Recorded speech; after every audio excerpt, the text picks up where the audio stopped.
I'm a 27-year-old female, and this happened 6 months ago.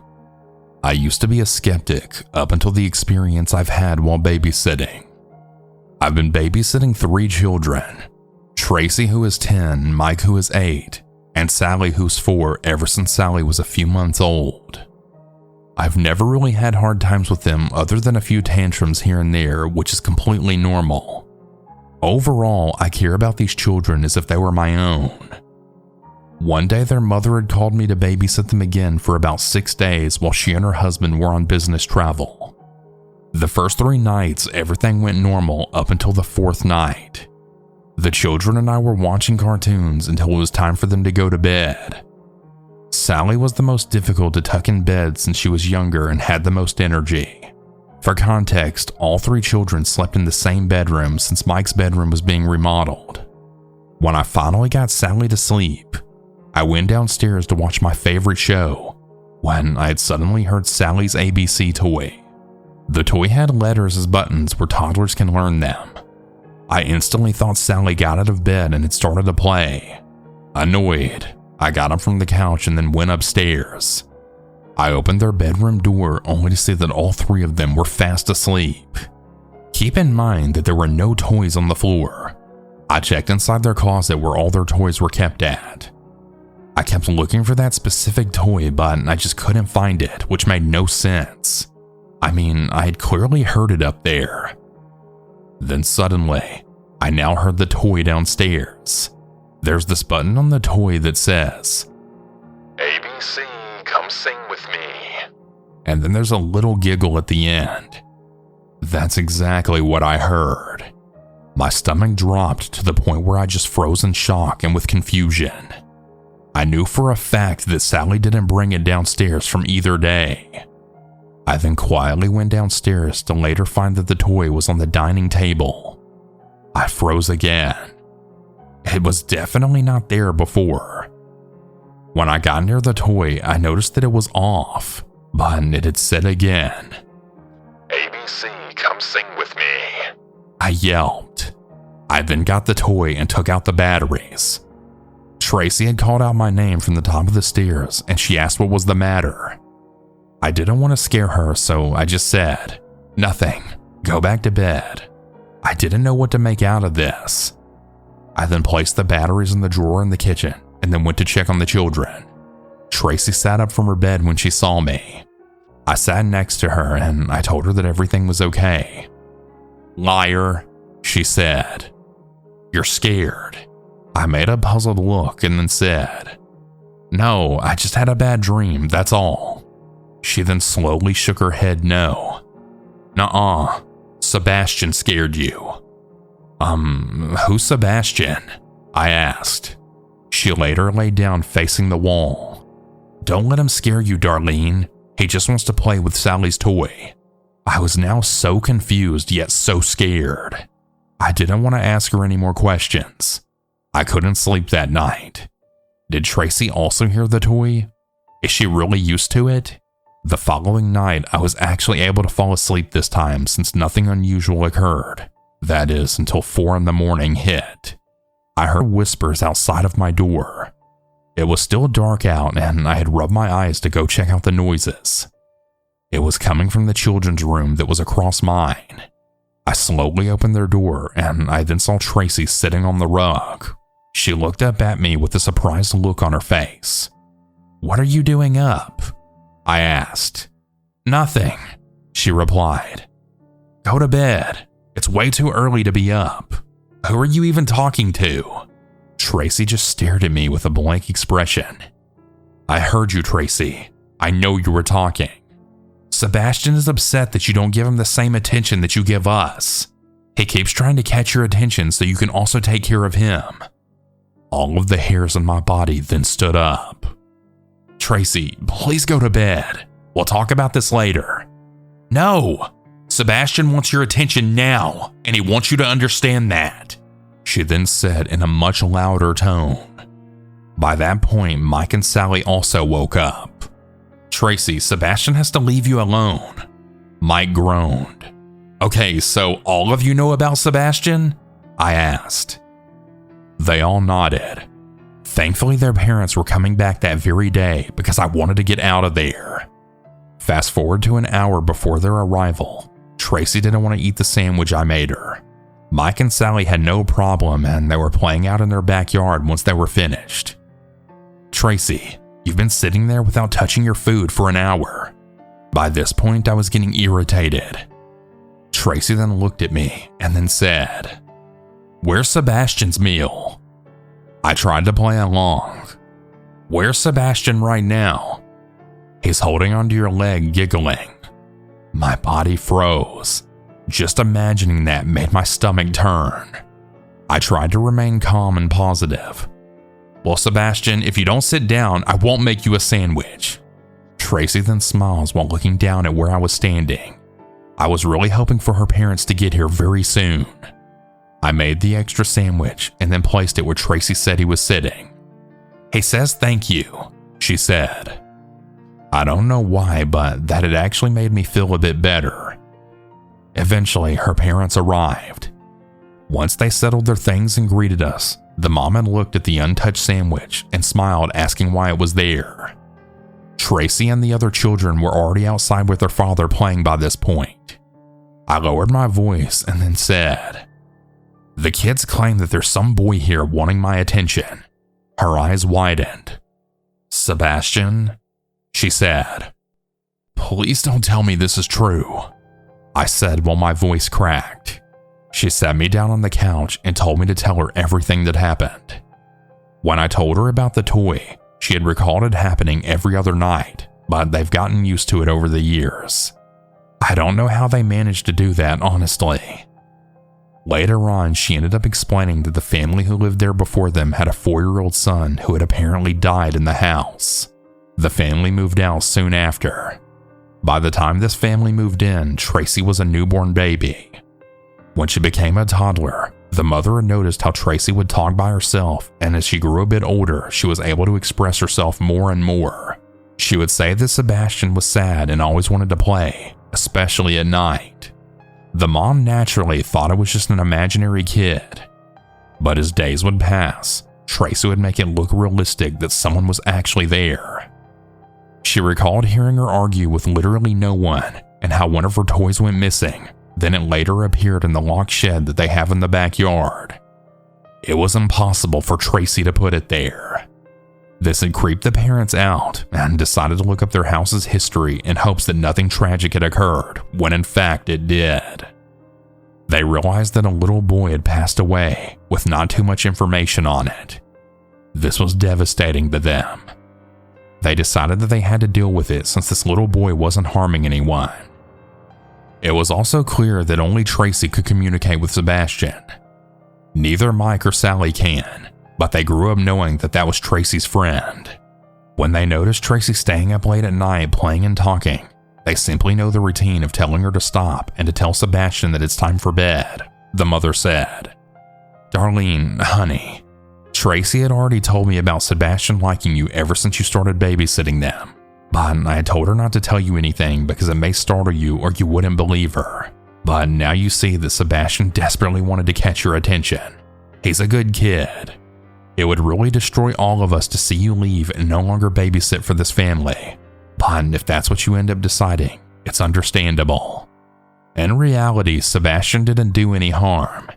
It actually made me feel bad for him. Of course, this happened unexpectedly. And for 4 years of babysitting these children, I've never experienced such a thing. Maybe Sebastian really did want attention after so long. Besides, I couldn't leave my babies. As I stated earlier, I truly see them as my own. So I decided to just keep babysitting them. After that experience, I babysat them 2 more times.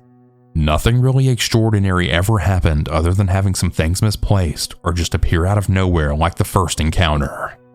I've slowly gotten used to it, but it's not quite easy. I never really believed in the paranormal, but you really have to live it yourself in order to have your mind changed completely.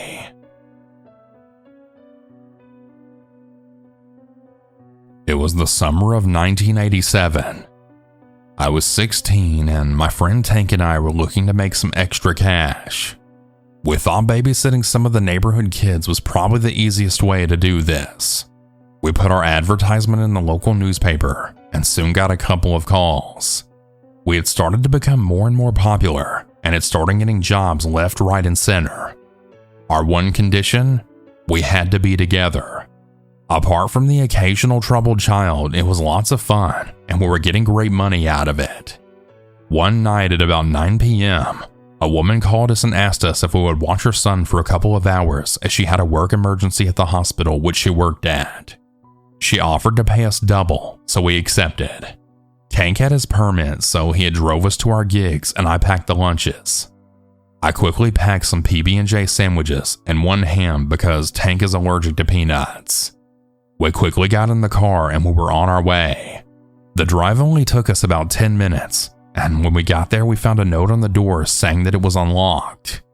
We found it unusual that the mother had just left her son at home in an unlocked house, but we didn't think too much about it.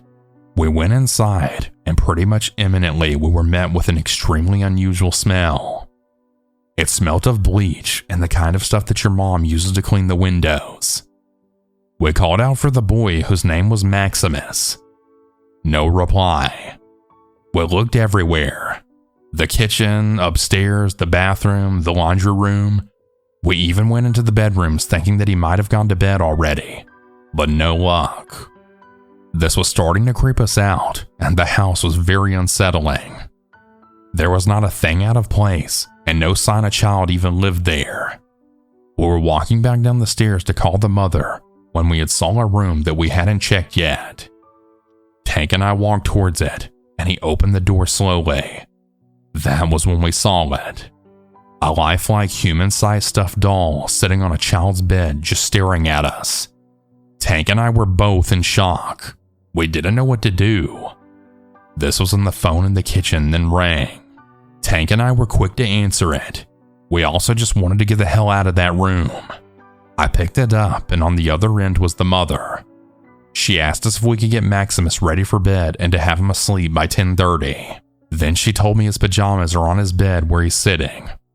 My stomach dropped. You mean the doll, right? I asked. She hung up on the phone pretty much instantly. Tank looked at me and asked what she had said. I just looked back at him and said, I think that this woman thinks this doll was her child. Tank then laughed, then realizing I was serious. Do you want to get the hell out of here? Tank asked. Yeah, I really do. We ran out of the house, but as we got out of the front door and onto our porch, Tank had tapped me on the shoulder. What's that?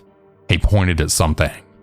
We had walked over to take a closer look, and standing there amongst the perfectly trimmed grass was a tombstone. It read, Maximus Jones, 1872 to 1879. We never babysit again after that creepy-ass experience, although Tank and I are still friends to this day.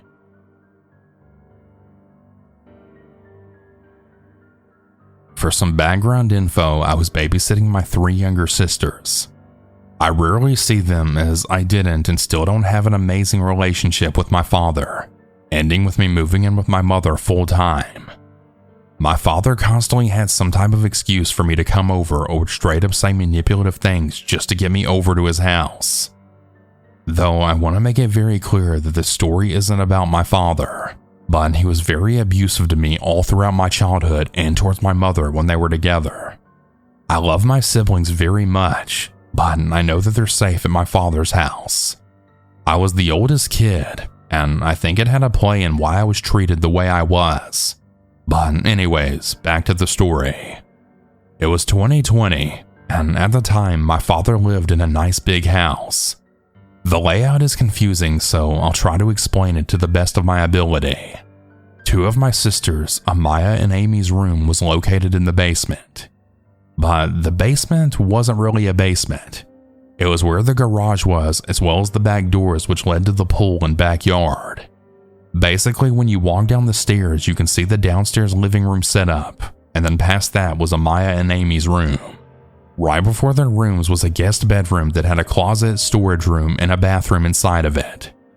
It was also very open, as it was supposed to have a barn-like door, but instead was just an open door frame with no door. When you walk up the stairs, at the top there are 2 doors, one leading to the kitchen and the other leading to Lily's room. At this time, Lily was around 5 years old while Amaya and Amy were both 10 years old. Now back to the story. It was around 11 p.m. when we were all chilling in the basement. Just 30 minutes before, I had knocked the curtains down that were on the back door because I had opened it up too wide. This happened quite often, so it wasn't a shock. The girls didn't like that the curtains weren't up, as it was 2 glass doors and it was late at night, meaning it was pitch black outside. We lived in the woods, and there had been sightings of a bear roaming around. I really didn't feel like getting a stool and putting them up just then, so I told them I would pick it up later and sat back down on the couch, continuing to watch Big Time Rush. The girls were preoccupied with playing school or something. I didn't bother to play with them, as Lily prefers Amy and Amaya over me, which I completely understand. I could tell that Lily was getting moody, as it was hours past her usual bedtime. I had let her stay up a few hours later, knowing it would upset her if we were having fun without her.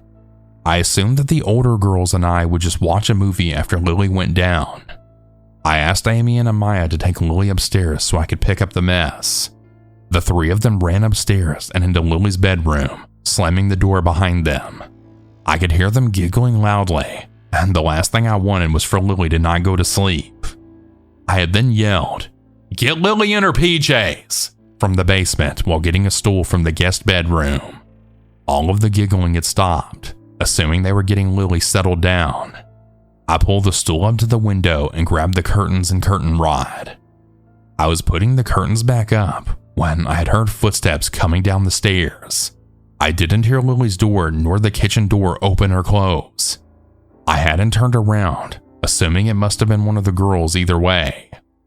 In the glass reflection, I saw the top of someone's head behind the couch, kinda like the root of one's hair. I then turned around, confused on why they'd be behind the couch like that, unless they were actually plotting to scare me. I stood on the stool as I watched it walk into the guest bedroom. It was around the height of Lily, so you can guess who I assumed it would have been. I got off the stool and then crept in the guest room. I had planned on scaring who I assumed was Lily. Well, as I walked into the guest room, I looked around and saw no one. I looked under the desk and around the bed. No one was there. I thought about whether it had gone in one of the 3 doors located in the bedroom, but all of those specific doors were very creaky and they were all currently closed. I was honestly scared, so I happily skipped out on checking what was behind those doors. I then turned around and ran upstairs. I walked into Lily's room and did a head count. 1, 2, 3. Yep, they were all 3 there. What the actual fuck did I just see? Who did I see? I was shaking. I've had a panic attack disorder for quite some time, and I have to take medication to prevent them from happening. Like a few tears can literally turn into a full-blown panic attack. I didn't want to scare my sisters, so I just simply asked if anyone had just been downstairs, which they all denied. I was shaken up, but I had masked it the best I could. Eventually, Lily fell asleep, and the girls and I were watching some movie. I think it was Diary of a Wimpy Kid. Time had passed, and it was around 1 a.m. The girls were both asleep on the couch, and I was left awake. Something had made me feel like I needed to look into the reflection of the glass doors. The curtains had been left open from letting the dogs outside, I assume. I peered into the window, and to my utter shock, I saw the small person thing yet again. It was now facing the back door. It's embarrassing to say because I'm honestly quite interested in the paranormal, but I then quickly hid under my blanket and started quietly crying until I fell asleep. I woke up before the other girls, and I decided to get up and take a good look all around the house. I wasn't sure what I was even looking for, just something to explain what the hell I saw the night before. Once the girls woke up, I had still acted as if nothing happened. I ended up telling the 2 older girls in private, not wanting the youngest to hear. They both probably thought I was crazy, which is completely understandable. I myself even thought I may have been crazy. Eventually, my parents came home, and they also thought I was full of shit. Since then, my father and sisters have moved. I've experienced many more paranormal things since then, but that was one of my first experiences. Hey everyone, that's about it for today's stories. If you have your own story that you would like to send, you can send it in at southerncannibal.com, or you can email it at southerncannibalstories@gmail.com. I look forward to telling your story. Have a good night or good day, everyone. And remember to always